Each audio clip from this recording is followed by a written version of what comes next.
Venezuela indaga en la historia del Che, su permanencia en Chile cuando era un joven, su participación en la lucha contra Batista en Cuba y su malograda aventura militar en Bolivia.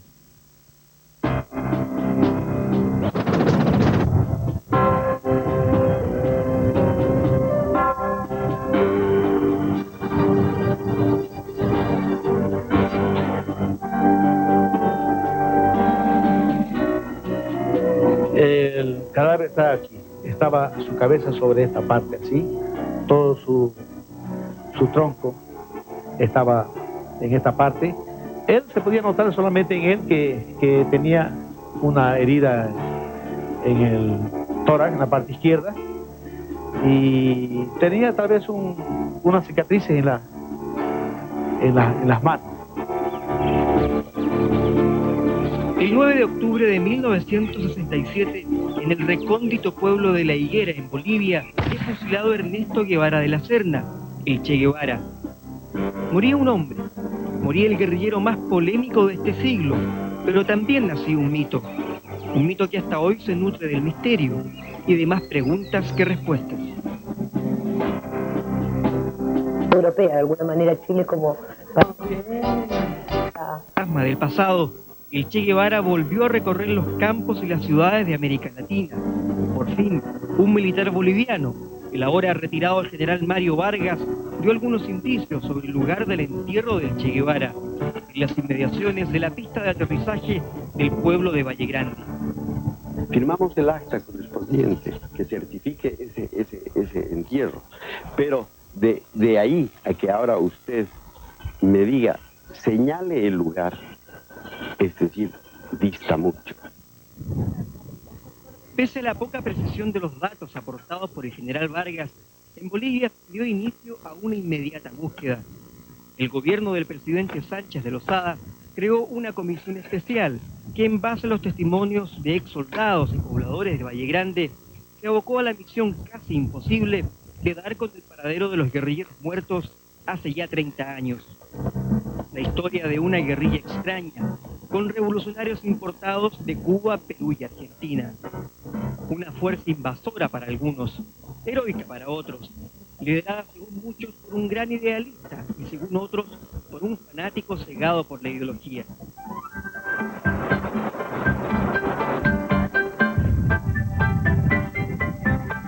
Parte ineludible de esta historia está en el Caribe, en Cuba. Esta es la patria adoptiva de Guevara, y aquí están los orígenes, la génesis del guerrillero. Un hombre con una capacidad extraordinaria de entregarse a sus propias ideas y de tener convicciones y de luchar por ellas. Aleida Guevara March es doctora y es la mayor de las hijas del segundo matrimonio del Che Guevara. Nos recibe en su lugar de trabajo, el Hospital Pediátrico William Soler de La Habana. No ha sido fácil llegar hasta ella. La familia Guevara es reacia a las entrevistas. No es que haya nada que ocultar, dice Aleida, pero sí mucho que proteger con respecto a la figura de su padre, un hombre que para el régimen de Cuba es un ejemplo a seguir. En el Museo de la Revolución, su figura se venera y ha sido modelo educacional obligado para 3 generaciones de cubanos. El Che siempre ha significado mucho para nosotros. En nuestras escuelas siempre se le inculca a todos los alumnos que sean como el Che. Hay un lema que es: pioneros por el comunismo, estaremos como el Che. El Che Guevara es un hombre luchador que toda su vida la hizo para la revolución, para obtener la libertad de Cuba.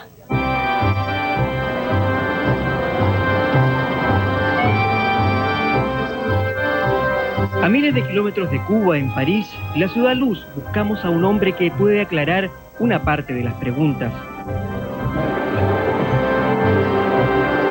Daniel Alarcón es un cubano ya mayor, que vive en algún lugar no revelado de la capital de Francia, pues se oculta de la inteligencia cubana. Y aunque camina relajado junto a su hijo, dice que a veces teme por la vida. El Che Guevara era el obstáculo principal para Fidel para dirigir y gobernar en el país. En los tiempos de la guerrilla se llamaba Benigno, el comandante Benigno, y por tanto fue compañero de armas del Che Guevara. Benigno fue uno de los 3 sobrevivientes cubanos del fracasado experimento guerrillero de Guevara en Bolivia, luego del cual regresó a Cuba para transformarse en un alto dirigente del régimen de Fidel. Sin embargo, hace unos meses buscó el exilio. Yo considero que el Che, dadas sus ideas, su forma de pensar y actuar, se encontraba totalmente atrapado por la lucha, atrapado por sus ideas.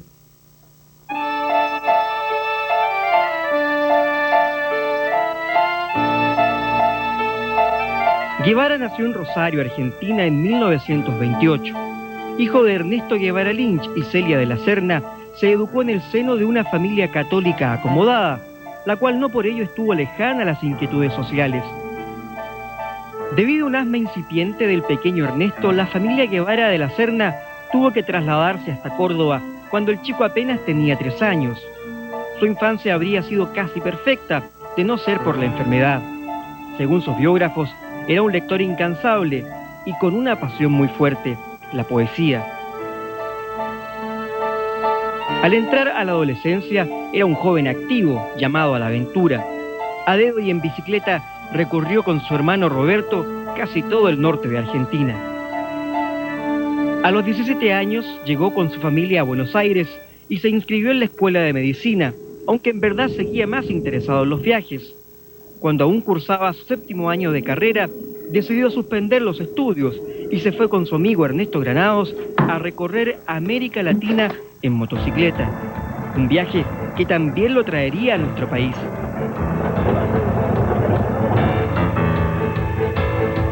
De su paso por Chile solo quedan estos recuerdos. 2 antiguos artículos de periódicos de Temuco y Valdivia, en que se da cuenta con todo el candor del periodismo provinciano del paso de tan ilustres visitas. Ya en esa época, en 1952, Guevara tenía la costumbre de llevar un diario de sus viajes, con juicios categóricos que llegan a sorprender por su dureza. Este joven de 24 años relata así algo de sus impresiones sobre nuestro país. Chile ofrece posibilidades económicas a cualquier persona de buena voluntad que no pertenezca al proletariado. El esfuerzo mayor que debe hacer Chile es sacudirse el incómodo amigo yanqui de las espaldas, y esa tarea, al menos por el momento, parece de cíclopes, dada la cantidad de dólares invertidos por estos y la facilidad con que pueden ejercer una eficaz presión económica en el momento en que sus intereses se vean amenazados. Si hay algo que le vi al Che fue no ser orgulloso. Sí considero de que en parte se creía dueño de la verdad. El espíritu mesiánico de su discurso fue, según muchos, la característica que marcó la acción de su vida. De pensamiento categórico e imperativo, Guevara se fue comprometiendo con la lucha política. Como activista vivió de cerca la revuelta social de Guatemala en el 54 y posteriormente tuvo que huir a México. Allí conoce a otro exiliado, Fidel Castro, que prepara una guerrilla para tumbar a la dictadura de Fulgencio Batista. Son los difíciles años previos al triunfo de la revolución, de la que llegaría a ser un líder y desde donde planificaría su incursión guerrillera a Bolivia.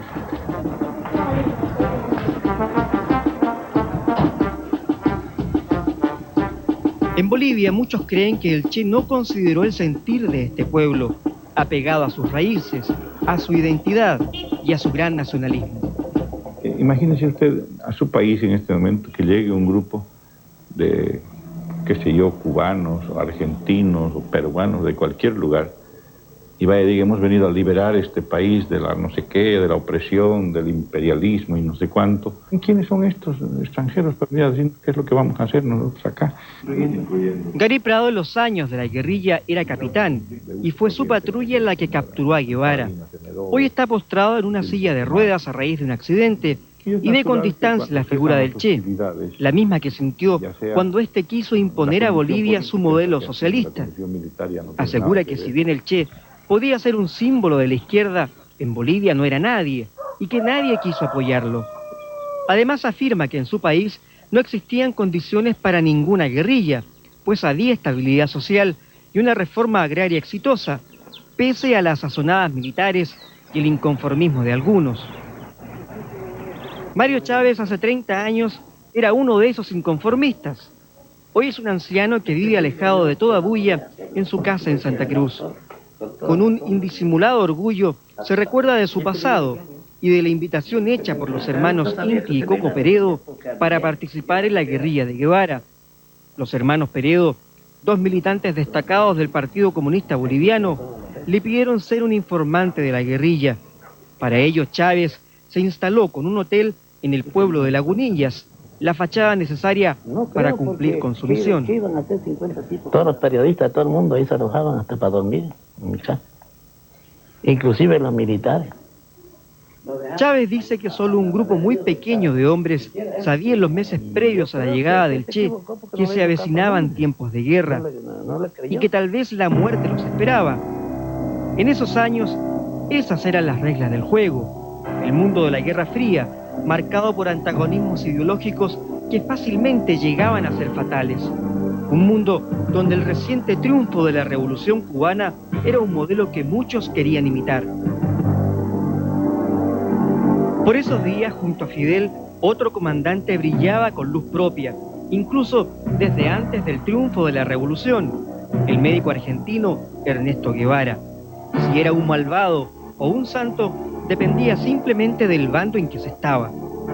Hoy aprovecho la oportunidad de la visita de un periodista cubano para dar al pueblo de Cuba el primer saludo que tengo oportunidad de dar. De un pueblo que he decidido defender, conociendo solamente a través de la acción y del pensamiento de nuestro jefe Fidel Castro.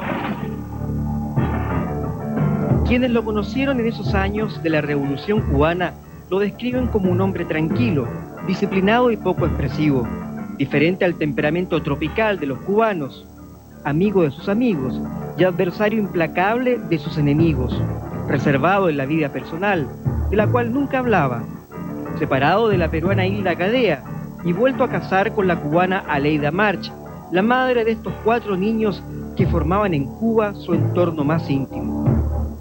Y este hombre, que era un dirigente de este país, decide irse. Sabe perfectamente que tiene que dejar totalmente fuera de esto a Cuba. Y él está consciente de eso. La señora Loyola Guzmán, al igual que la hija del Che, admira sin cuestionamientos la decisión de Guevara de exportar su revolución más allá de Cuba. Hoy, como dirigente de la agrupación de desaparecidos de Bolivia, recorre con nosotros los despoblados de Valle Grande, buscando los rastros de los guerrilleros muertos en el 67. Recuerda que ella integraba la red urbana de la subversión, que debía servir de apoyo al Che Guevara. Él planteaba que la formación de 1, 2, 3 Vietnams, o sea, la necesidad de la liberación de los pueblos que ahora son llamados del tercer mundo, ¿no?, de una dependencia económica y política, pero que era importante hacerlo simultáneamente, o sea, en diferentes partes, no era posible uno solo. En medio de la vorágine del triunfo de la revolución, era difícil que en Cuba alguien sospechara los planes de Guevara. Cuando ideó su guerrilla trasplantada a la selva boliviana, ya era un personaje polémico que generaba adhesiones y odios irreconciliables. Era un hombre poderoso y también con fama. Había sido presidente del Banco Nacional de Cuba y ministro de Industrias del gobierno de Fidel. Con toda la virulencia del lenguaje político de esos años, el Che disparaba su lacerante retórica. Bestias fueron las hordas hitleristas, como bestias son los norteamericanos hoy. De más está decir que para los norteamericanos, las bestias eran precisamente los barbudos de Fidel y su proyecto político, que Guevara suscribía radicalmente. Pese a esto, se especula que el Che comienza a tener problemas con Fidel. Cree muy peligrosa la dependencia cada vez más sumisa de la Revolución Cubana a la Unión Soviética.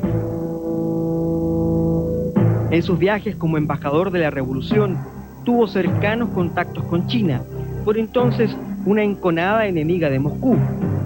Incluso a comienzos del 65, en una cumbre política en Argelia, criticó abiertamente al Kremlin por no ser consecuente con la revolución que esperaban los países del tercer mundo.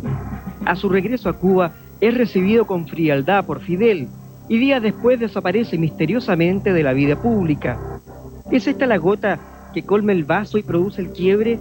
¿O es tal vez que ha llegado el momento de darle forma a su sueño de extender la revolución a lo largo y ancho del mundo?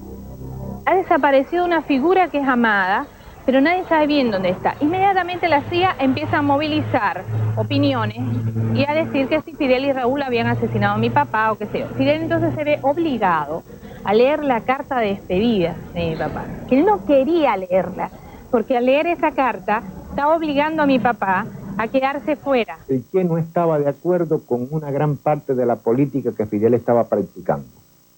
Por su ejemplaridad en todo, estaba pasando a ser uno de los personajes más admirados de la revolución y respetado. Hasta punto de que ya sonaba más el Che Guevara en Cuba que el propio Fidel Castro. Y eso se temió mucho. Tras un fracasado experimento guerrillero en el Congo africano, el Che ultima junto a la dirigencia cubana en un clandestino regreso a la isla los detalles de la sublevación boliviana. El 3 de noviembre de 1966, con este rostro y bajo la falsa identidad de Adolfo Mena, llega a La Paz en Bolivia el Che Guevara. De inmediato se traslada a la zona de Ñancahuazú, en el centro del país. A la salida nuestra, en Cuba, se estaba preparando un llamado segundo grupo que iría de apoyo a Bolivia. Después de nosotros haber salido, ese grupo fue mandado a retirar a sus casas y a sus respectivos trabajos y abandonaron el entrenamiento, la preparación. Quería decirse, bueno, ya los engañamos, ya se fueron, cada cual a su casa entonces ahora. Todo el mundo que tomó esa decisión de irse con él sabía a qué se iba a tener. Estaban completamente solos. Cuba no podía hacer otra cosa. No podía. Una vez en Bolivia, el Che se instaló en un pequeño fundo de la zona de Ñancahuazú, la base de entrenamiento para el grupo de 49 guerrilleros. Sin embargo, los problemas empezaron antes de disparar un solo tiro, cuando el jefe del Partido Comunista Boliviano, Mario Monge, le niega el apoyo al Che. Monge le dijo al Che de que no debía hacerse la guerrilla en Bolivia. Cuando vos y Fidel me llamaron a Cuba para hacer esto, yo les dije que no había condiciones. Y ustedes me dijo que les dé gente para que se prepare acá y pelee en la Argentina o en el Perú, nunca aquí en Bolivia. Lo cierto es que la deserción del jefe comunista boliviano fue un duro golpe para la guerrilla.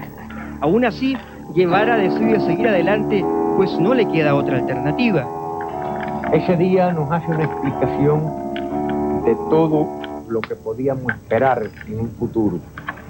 Le preguntamos que él qué iba a hacer. Él nos dice, bueno, para el colmo, yo comienzo ya a ser el Che Guevara. En febrero del 67, Guevara inicia una marcha de reconocimiento por la zona que termina en un completo fracaso. Debía durar 25 días y se prolonga por 50. Desorientados en un terreno desconocido, sin alimentos y con nula comunicación con sus apoyos urbanos, los guerrilleros tienen un pésimo comienzo. Y tal vez en lo que sería un mal presagio, la primera muerte de la guerrilla no se produjo en un enfrentamiento con el ejército. Fue el Río Grande quien cobró esta víctima. Benjamín, el más joven de los guerrilleros, cayó a sus aguas y murió ahogado. Su muerte fue muy sentida en todo el grupo, pero lejos de existir una desmoralización en nuestro grupo, aquello nos dio fuerza. El 23 de marzo del 67 ocurre el primer combate. En una emboscada, el Che y sus hombres aniquilan a una patrulla militar. 7 soldados mueren, 14 son tomados prisioneros y 4 quedan heridos. Una violenta carta de presentación de la guerrilla, que en los meses que duró la lucha, cobró la vida de 56 soldados. ¿A quién podríamos decir asesinos? ¿A ellos o a nosotros? No nos sentimos asesinos. Lo consideramos un deber de defender nuestra patria. Santiago Pimentel preside la agrupación de exsoldados que pelearon contra el Che. Dice que la historia es injusta, pues ha puesto a Guevara en el pedestal de los héroes y a ellos en el simple olvido. Tras la primera emboscada, el ejército se ve sorprendido y se envía a la zona a una gran cantidad de hombres que no sabe muy bien a quién se enfrentan. Inicialmente yo creo un enemigo desconocido, ¿no? En su magnitud, pero no en su capacidad combativa. ¿Dónde está? No declaró Miguel nada. Ayoroa era mayor en el tiempo de la guerrilla. Luego de retirarse por esas misteriosas vueltas de la vida, conoció a Mario Chávez y hoy soldado y guerrillero son muy buenos amigos. Cuenta que pese a su ventaja inicial, Guevara y sus hombres van perdiendo la iniciativa. En un error fatal, el grupo guerrillero de 49 hombres se separa en dos unidades, una al mando de Guevara y otra comandada por Joaquín, que tras deambular perdida en el monte, es aniquilada por el ejército. En adelante, los movimientos del Che se ven limitados a emboscar y huir. El apoyo de Cuba no se ve por ninguna parte y los campesinos escapan temerosos al verlos pasar. Aquí moría uno y no entraba nadie. Moría otro y otro desertaba. Así que era, decíamos esto, algún día tiene que irse agotando, ¿no? Sin escape posible, agobiado por el asma, con sed y con hambre, Guevara ve caer uno tras uno a sus hombres. La tropa está cada vez más débil y enferma. Pese al colapso inminente, el Che mantiene una convicción inalterable que va sembrando las semillas del mito. A comienzos de agosto, reúne a sus hombres y les dice que solo les queda esperar la muerte, por lo que autoriza a partir a quien lo quiera. Él continuaría aunque quedara solo. Ahí se sintió muy contento como la vez primera, pues la respuesta de bolivianos y cubanos allí fue de decirle que pasara lo que pasara, continuábamos junto a él. El 26 de septiembre, Ernesto Guevara, con su tropa cansada, hambrienta y huyendo del ejército, llega hasta este pueblo, La Higuera, y se encuentra con un panorama similar a este, prácticamente vacío y sin pobladores en sus calles. Los pocos habitantes se muestran desconfiados. Y finalmente es en este pueblo, La Higuera, donde el Che Guevara 10 días más tarde encontrará la muerte. Yo lo he visto cuando estaba por ahí abajo siempre. Había entrado en el monte, entonces nos encontramos. ¿Y qué le dijo ahí?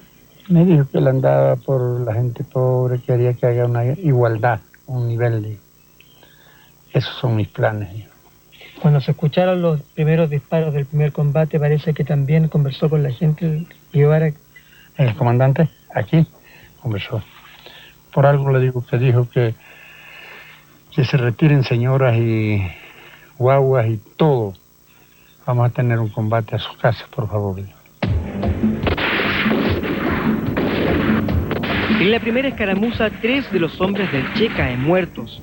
Miguel, Julio y Coco, y un cuarto, el Camba, es tomado prisionero. El Che se refugia con sus hombres en la quebrada del Churo, donde logra permanecer sin ser detectado por casi 10 días. Sabíamos que por lo menos con nosotros los extranjeros, en caso de que alguno optara por deponer las armas, se nos aplicaría la ley de fuga. Don Luis es un campesino de La Higuera. Junto a nosotros recorre las laderas de la quebrada del Churo, donde cayeron muertos los hombres de Guevara. Cuenta que los soldados obligaban a los campesinos a cargar los cadáveres, ya que ellos no hacían ese trabajo. Esa mañana recuerda que el ejército rodeó la quebrada, pues otro campesino había informado a los soldados que los guerrilleros estaban ocultos en esa zona. En el amanecer del 8 de octubre estábamos en unos 4.000 metros cuadrados. Y para esto había más de 6.000 militares que nos tenían cercados. Monté una operación inmediatamente de cerco y destrucción y conseguí una una cosa que es muy importante en un combate a una fuerza guerrillera, obligarlos a combatir. El efectivo y contundente cerco militar tiene resultado y a las 11 de la mañana se inicia el combate. Esta vez no hay escape posible. Fue aquí donde el comandante Guevara, a raíz de una ráfaga de metralleta, recibió una herida en la pierna. Otra bala le destrozó la carabina y una tercera le perforó la gorra. Al intentar subir por este escarpado, fue detenido por soldados que se encontraban arriba, fuera del combate. Me encontré con el Che Guevara allá por allá. Un soldado agarraba de aquí, otro de aquí. Y así lo llevaban entre tres, y allá dos y atrás tres soldados. Una vez prisionero, el Che es devuelto al pueblo de Liguera. Solo 5 de sus hombres logran burlar el cerco militar, 2 bolivianos y 3 cubanos, entre ellos Benigno. En Liguera, el Che es dejado en esta escuela, hoy transformada en una posta rural. De acuerdo a alguna referencia de algunos maestros que en la época han construido nuevamente la posta, han encontrado algunos impactos de bala en aquella pared, o sea, en este frontis. Es en este sitio donde el piloto de helicóptero Jaime Niño de Guzmán encuentra al Che Guevara. Con fotografías en mano, recuerda que el amanecer del 9 de octubre transportó hasta la escuela de Liguera a un cubano, agente de la CIA, Félix Ramos, que tenía la misión de identificar al Che Guevara, pues lo conocía. Entonces el militar o el agente de la CIA, este señor Félix Ramos, se acercó al Che Guevara y mirándolo muy cerca a la cara, le dijo, ¿tú sabes quién soy yo? El Che Guevara lo miró, lo escupió en la cara y le dijo, yo no hablo con traidores, y no quiso hablar más nada. ¿Y usted le llevó comida? Cuando estaba aquí, con mi tía. No fue comida, asado de chancho y unas rallas de queso. Estaba así sentado, así, estaba el preste, estaba. Jaime Niño de Guzmán dice que él también conversó con Guevara. Conociendo su fama de fumador, le ofreció tabaco, ante lo cual cuenta Guevara le habría regalado esta pequeña libreta de anotaciones militares, que hasta ahora aparece inédita y es primera vez que se sabe de su existencia. En sus páginas se ve el meticuloso orden de Guevara, las anotaciones que hizo sobre los muertos del ejército en la primera emboscada, con nombre y apellido, y este mensaje a Joaquín, en donde firma con su nombre de chapa, Ramón.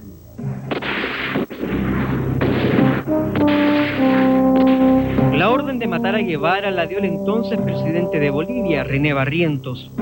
Gary Prado asegura que es falso que se haya hecho en medio de la borrachera de los soldados, como se especuló en un comienzo. Entraron y dispararon, no hubo discursos de despedida, no hubo nada de aquello, ¿no? Fue una cosa muy rápida.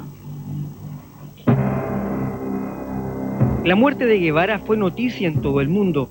Sin embargo, los militares bolivianos aún tenían dudas de que efectivamente se tratara de Guevara, pues no se descartaba que el muerto pudiera ser un doble preparado por la inteligencia cubana. Se llama así a médicos forenses argentinos, que por la demora en su llegada recomiendan cortar ambas manos al cadáver y guardarlas en formol, y poder identificarlo luego por las huellas digitales. Paralelamente, la noticia del Che se expande y causa impacto mundial, en especial en Cuba. Aleida tenía 6 años y recuerda ese momento y la promesa que le había hecho a su tío Fidel de no llorar por la muerte de su padre. Y al final, cuando él dice un beso grande de papá, por primera vez en mi vida me doy cuenta que nunca más voy a tener a mi papá. Y entonces como que empiezo a llorar, pero inmediatamente me acordé de mi tío, que para mí era mi papá también. Y me levanté de la cama y le dije a mi mamá, no llores, mamá, no llores, que mi papá ha muerto como él quería y entonces no podemos llorar por él. Mientras en Valle Grande el cadáver del Che es exhibido públicamente, en la lavandería del hospital un continuo peregrinaje de periodistas, soldados y campesinos van convulsionando la tranquilidad del pueblo. Valle Grande no volvió a ser la misma ciudad desde que el Che fue fusilado. Tal como ayer, sus pobladores hoy siguen sintiendo una mezcla de miedo y admiración por Guevara. Su retrato se vende por todas partes e incluso adorna en un lugar de privilegio el hogar de muchos. todo Valle Grande lo respeta, ¿no? Lo respeta porque, como decía antes, ha motivado que seamos conocidos a nivel internacional. Se habla de guerra, se habla de guerrillas y entonces eso causa pavor. Entonces, quizá entonces la gente le tuvo miedo. Posteriormente no, hay mucha gente que lo admira y que evidentemente lo idolatran, ¿no? Por este respeto, el pueblo se estremeció con la noticia de la búsqueda del cuerpo de Guevara. Han visto con esperanza, pero también con desagrado a los rastreadores, pues saben que si lo encuentran, de seguro sus restos saldrán de Valle Grande. Mientras, los expertos, usando la más moderna tecnología disponible, continúan hurgando en las inmediaciones de la pista de aterrizaje, el probable sitio de los entierros dado por los militares. Según el testimonio que hoy dan exaltos oficiales del ejército boliviano, los cuerpos de los guerrilleros fueron enterrados en lugares indeterminados y en el caso de Guevara, su cadáver fue quemado. Que no queden rastros del cuerpo del Che, porque no interesaba que haya un lugar de peregrinaje, ¿no?, donde digan aquí yace Che Guevara y se vuelva un punto focal, dada la situación política del momento, ¿no es cierto? Entonces se resolvió que el cuerpo debía desaparecer.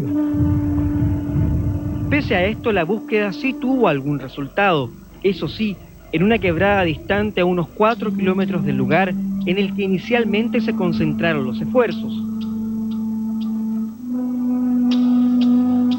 Fueron 3 los cadáveres encontrados en esta fosa común, ubicada solo gracias al testimonio anónimo de un poblador de Valle Grande. El primer cuerpo identificado fue el del guerrillero Jaime Arana, conocido como Chapaco, y muerto el 14 de octubre del 67. La familia de Chapaco vive en Tarija, en el sur de Bolivia, y accede a que grabemos esta íntima despedida. Su hermana Marta asegura que con este hallazgo concluyó una espera demasiado larga, en la que muchas veces dudaron de que lo podrían encontrar. Él era un idealista y que murió por lo que él creía justo. Una postura que Guevara impregnó a su gente y que inspiró a una buena parte de la juventud de finales de los 60 y comienzos de los 70. Luchar por lo que se cree e incluso llegar a morir por los propios ideales. Y tal vez esta sea la única herencia de este hombre, su testimonio de vida, el único capaz de superar las legítimas y probables diferencias que muchos tuvieron y tienen con sus postulados ideológicos y sus métodos. Tal vez el mismo combustible del cual hasta ahora se alimenta la leyenda y que coloca a Guevara, a pesar de sus admiradores y detractores, en una categoría diferente, la de los hombres que logran sobrevivir a pesar de la muerte.